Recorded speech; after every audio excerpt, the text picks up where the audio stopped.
हर तरफ इस वक्त आग है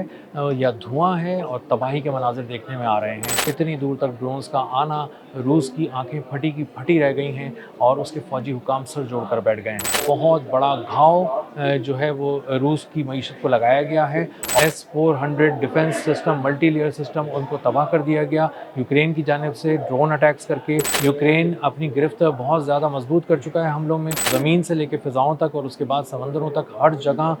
रशिया के उन अहदाफ को निशाना बना रहा है जिनकी मजमूई मालियत करोड़ों डॉलर से कम ना हो। रूस और यूक्रेन की जंग में बहुत ज़्यादा शिद्दत आ गई है और दोनों ममालिक एक दूसरे पर बड़े बड़े हमले कर रहे हैं। इतने बड़े बड़े हमले कर रहे हैं कि वो एक साथ ऑयल रिफाइनरीज को भी उड़ा रहे हैं, पावर स्टेशंस को भी उड़ा रहे हैं, फ्यूल स्टेशंस को भी उड़ा रहे हैं, फौजी तनसीबात को भी उड़ा रहे हैं, रडार्स को भी उड़ा रहे हैं और हर तरफ इस वक्त आग है या धुआं है और तबाही के मनाजिर देखने में आ रहे हैं। यूक्रेन ने लेकिन एक बहुत बड़े हमले के ज़रिए रूस की बहुत बड़ी बड़ी फैसिलिटीज़ को निशाना बनाया है और इतनी बड़ी फैसिलिटीज़ को निशाना बनाया है कि रूस खुद भी हैरान रह गया है, क्योंकि रूस के दूसरे कोने पर उन्होंने हमला किया है और इतनी दूर तक ड्रोन्स का आना, रूस की आंखें फटी की फटी रह गई हैं और उसके फौजी हुकाम सर जोड़कर बैठ गए हैं। मेरा नाम अज़हर अली ख़ान है और आप देख रहे हैं आज की बात। ओमस्क की एक ऑयल रिफाइनरी है, बहुत बड़ी ऑयल रिफाइनरी है। ये 10 में से उन 2 ऑयल रिफाइनरीज़ में से एक है जिनको यूक्रेन बहुत शुरू से निशाना बनाना चाहता था, लेकिन उसको मौका नहीं मिल पा रहा था क्योंकि उसके पास ऐसे लॉन्ग रेंज ड्रोन्स नहीं थे जो पूरे रूस को क्रॉस करके तकरीबन 3000 किलोमीटर दूर जाकर साइबेरिया के वेस्ट में उस ऑयल रिफाइनरी को ओमस्क के मकाम पर निशाना बना सकें। लेकिन अब वो ड्रोन चूँकि उसने यूरोप से हासिल कर लिए हैं, उसके बाद जदीद तरीन ड्रोन्स हैं, इसलिए उसने ओमस्क की ऑयल फैसिलिटी पे एक क़यामत ढा दी है। ये इतनी बड़ी ऑयल रिफाइनरी है कि ये तकरीबन 2 करोड़ 5 लाख बैरल जो क्रूड ऑयल है वो सालाना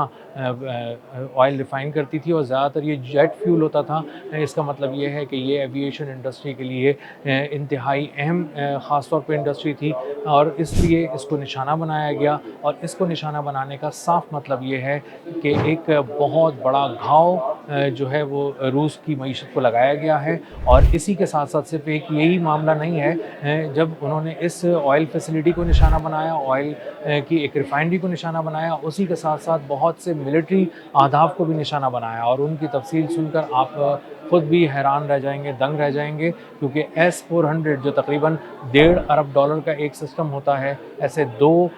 S-400 defence system, multi layer system, उनको तबाह कर दिया गया यूक्रेन की जानिब से ड्रोन अटैक्स करके। और मल्टीपल ड्रोन्स उन ख़ास कोऑर्डिनेट्स पर फायर किए गए जहां पर S-400 रखे थे और ये 2 बिल्कुल अलग मकामात पे निशाना बनाया गया। एक को रूस के अंदर निशाना बनाया गया और दूसरा S-400 सिस्टम क्रीमिया के मकाम पर निशाना बनाया गया। क्रीमिया वो जगह है जहाँ पर रूस का इंतज़ाम है, रूस के वो हाथ में है, उसके कंट्रोल में है। और वो मकाम ऐसा है क्रीमिया जहाँ पर इस वक्त यूक्रेन क़यामत ढा रहा है, आग बरसा रहा है और उसके बिजली का निज़ाम बुरी तरह तबाह किया जा चुका है। और क्रीमिया में अब जो अंधेरा है वो 1-1, 2-2 दिन तक रहता है और वहाँ पर अब बिजली की फराहमी मुकम्मल तौर पर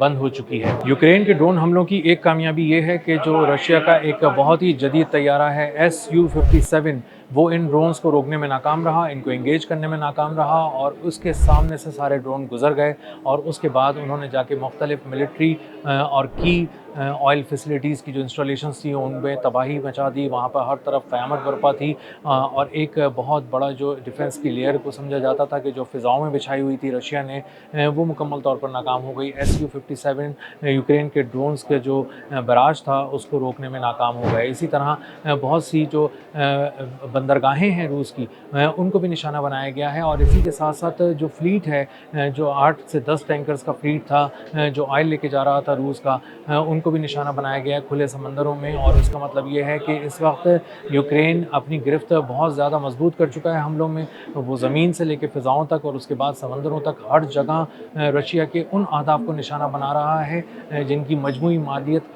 करोड़ों डॉलर से कम ना हो, और जो भी वो ड्रोन पहुंचा दें वहां पर और वो अपने हदफ को तबाह कर दे, उसकी मालियत करोड़ों डॉलर हो, ताकि एक बहुत गहरा ज़ख्म रूस की मईशत पर लगाया जा सके। और ख़ुद ज़ेलेंस्की जो यूक्रेन के सदर हैं, वो ये बात कह चुके हैं कि हम असल में उस मशीन को तबाह करना चाहते हैं जो रूस के लिए की जंग के लिए पैसे बना रही है, और असल में वो ऑयल मशीन है, ऑयल रिफाइनरीज़ हैं, ऑयल फैसिलिटीज़ हैं और ऑयल एक्सपोर्ट्स हैं। और अगर हम उसको निशाना बना रहे हैं तो इसका बराह रास्त मतलब ये है कि हम उस कैश मशीन को निशाना बना रहे हैं जो दरअसल रूस की जंग को फ़ंड कर रही है। और इसीलिए उन्होंने अपने आप को बहुत ज़्यादा हमले उस वहाँ पर तेज़ कर दिए हैं, और समंदरों के अंदर भी ऑयल टैंकर्स को निशाना बनाया जा रहा है। ये एक ख़ास टाइमिंग भी है जिसमें यूक्रेन हमले कर रहा है और बहुत बड़े-बड़े अहदाफ़ को दूर तक जाके निशाना बना रहा है। और असल में ये नेटो समिट के दौरान जो अंकारा में हो रही है, जहाँ पे तमाम नेटो ममालिक जमा हैं,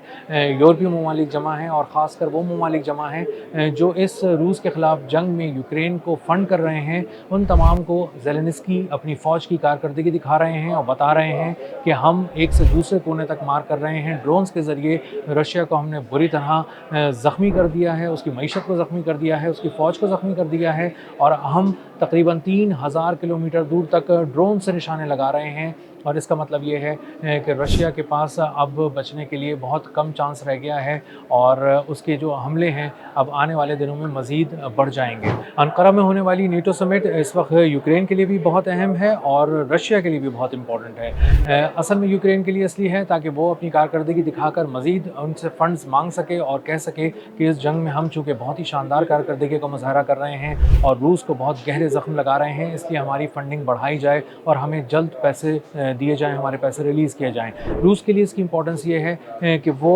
किसी तरह यूक्रेन पे बड़े हमले करे और नेटो समिट के दौरान ही उसके तमाम यूरोपीय लीडर्स को और नेटो को इस बात पर मजबूर कर दे कि वो देखे कि किस तरह इसके ज़ख्मों से खून रिस रहा है यूक्रेन के, और यूक्रेन रूस के सामने कुछ भी नहीं है, और रूस उसको ताक ताक कर वहाँ पर निशाने लगा रहा है और वहाँ पर तबाही फैला रहा है। और इसीलिए कॉन्स्टेंटिनोवा जैसा जो शहर है उस पर कब्ज़े की बात कर रहा है रूस, और अपनी मिलिट्री को मुसलसल एडवांस कर रहा है। तो आने वाले दिनों में ये एक बहुत अहमियत का हामिल है। रूस को अब यूक्रेन के शहरों पर अपना कब्ज़ा दिखाना है, क्योंकि वो बहुत बड़े पैमाने पर तबाही मचा चुका है, और यूक्रेन की कामयाबी ये होगी कि वो रूस को अपने घुटनों पर गिराने की कोशिश करे, उसकी ऑयल फैसिलिटीज़ को उड़ा दे, और उसने जो 50 से ज़्यादा ऑयल रिफाइनरीज़ को निशाना बनाया है, कुछ और बड़ी ऑयल रिफाइनरीज़ को निशाना बनाने के बाद रूस को ये सोचने में मजबूर कर दे कि शायद यूक्रेन हमारे लिए ज़्यादा ख़तरनाक साबित हो रहा है, और वो हमारी ऑयल रिफाइनरीज़ पे बहुत ही गहरे हमले कर रहा है। और इसका मतलब ये है कि यूक्रेन का पलड़ा मजबूत है। आने वाले दिनों में रूस हमले ज़्यादा करता है या यूक्रेन का पलड़ा भारी रहता है, ये तो आने वाला वक्त बताएगा। लेकिन इस वक्त रूस और यूक्रेन की जंग इस वक्त बहुत शिद्दत अख्तियार कर चुकी है, इतनी ज़्यादा कि कुछ ही दिनों के बाद पूरी दुनिया को इसका अंदाज़ा होने वाला है और पूरी दुनिया इसकी हिद्दत महसूस करेगी। अब तक के लिए इतना ही, मिलते हैं अगले व्लॉग में किसी नई खबर, नए तज्ज़िये और नए ज़ाविये के साथ। अल्लाह हाफ़िज़।